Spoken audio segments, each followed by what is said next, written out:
पतवा डोले पतैया डोले मोर मनवा डोले भोला जी। टोला मोहल्ला पागल कहेला दर्शनवा दे दाए भोला जी।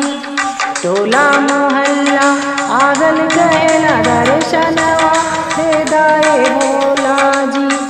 तनवा सुनी सुनी मनवा रोवेला, तनवा सुनी सुनी मनवा रोवे हमरा काम करिए भोला जी। थकी हारी तुअरे मंदिर काई दर्शनवा दे दाए भोला जी।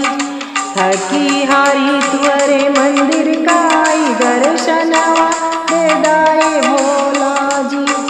पतवा डोले पतैया डोले मोर मनवा डोले ये भोला जी। टोला मोहल्ला पागल कहेला दर्शनवा दे दाए भोला जी। टोला मोहल्ला पागल कहेला दर्शनवा दे दाए भोला जी। दुखवा की मारियम दर दर भटकली, दुखवा की मारियम दर दर भटकली, सुखवा ना पवली ये भोला जी। दर्शन बिना जीवन सूना लागे दर्शनवा दे दा भोला जी। दर्शन बिना जीवन सूना लागे दर्शनवा दे दाए भोला जी।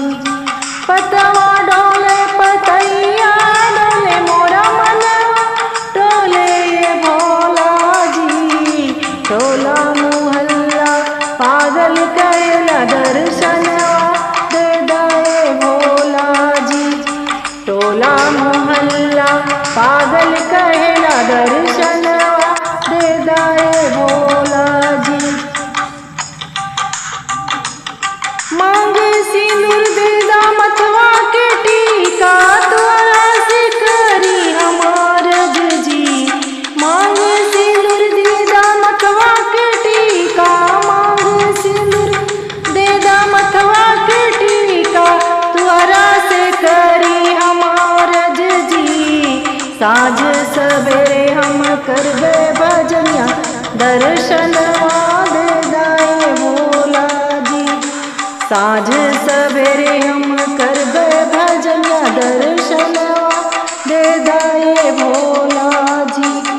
पतवा डोले पतैया डोले मोरा मनवा डोले ये भोला जी। टोला मोहल्ला पागल कहेला दर्शनवा दे दा भोला जी। टोला मोहल्ला पागल कहेला दर्शनवा दे दाए भोला